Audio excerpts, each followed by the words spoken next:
श्रीराम समर्थ. सद्गुरू श्री ब्रह्मचैतन्य गोंदवलेकर महाराज यांचे प्रवचन 2 मे. साधनात अत्यंत सावधगिरी पाहिजे. शेताची मशागत झाली, बी उत्तम पेरले, पाऊस चांगला पडला आणि रोपही जोराने वर आले तरी काम झाले असे नाही. कारण जसजशी एक पायरी पुढे जाईल तसतशी जास्त काळजी घेण्याची गरज असते. शेत वाढले तरी त्याचा नाश 2 कारणांनी होऊ शकतो. एक म्हणजे गुरेढोरे शेतात घुसून नाश करतील, किंवा दुसरे म्हणजे कीड पडून किंवा टोळधाडीसारखा काही उपद्रव होऊन शेत साफ नाहीसे होईल. यापैकी पहिले कारण थोडे स्थूल आहे, तर दुसरे थोडे सूक्ष्म आहे. शेतात गुरेढोरे शिरली तर वरवर दृष्टी टाकूनही सहज समजते आणि त्यांना हाकलताही येते, पण कीड पडली तर जवळ जाऊन बारकाईने पाहावे लागेल. शेताला कुंपण घालून ढोरे आत शिरणार नाहीत असा बंदोबस्त करता येतो आणि राख, शेण, औषधे वगैरे टाकून कीड न लागेल अशी तजवीज करता येते. हे सर्व करताना शेतकऱ्याला सतत जागृत राहावे लागते, म्हणजेच एकसारखे शेतावर लक्ष ठेवावे लागते. हाच नियम परमार्थातही लागू पडतो. साधकाने अत्यंत काळजीने वागणे जरूर आहे. शेताचे रक्षण व्हावे म्हणून जसे कुंपण, तसा संसार हा परमार्थाला कुंपण म्हणून असावा. कुंपणाला जर खत पाणी मिळाले तर कुंपणच शेत खाऊन टाकते.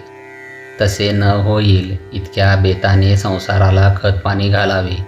शेताला कीड लागली की काय हे जसे बारकाईने पाहावे लागते, त्याप्रमाणे आपली वृत्ती कुठे गुंतते की काय याकडे बारकाईने लक्ष असावे.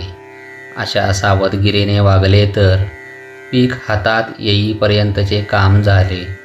पण पीक हातात आले, आता काय काळजीचे कारण असे म्हणून भागणार नाही.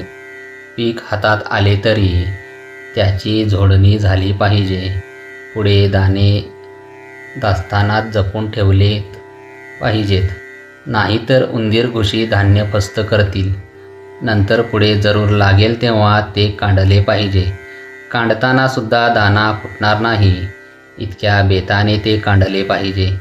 अशा तऱ्हेने आरंभापासून शेवटपर्यंत अगदी जागरूकतेने वागले पाहिजे, तरच साधकाची शेवटपर्यंत तग लागेल.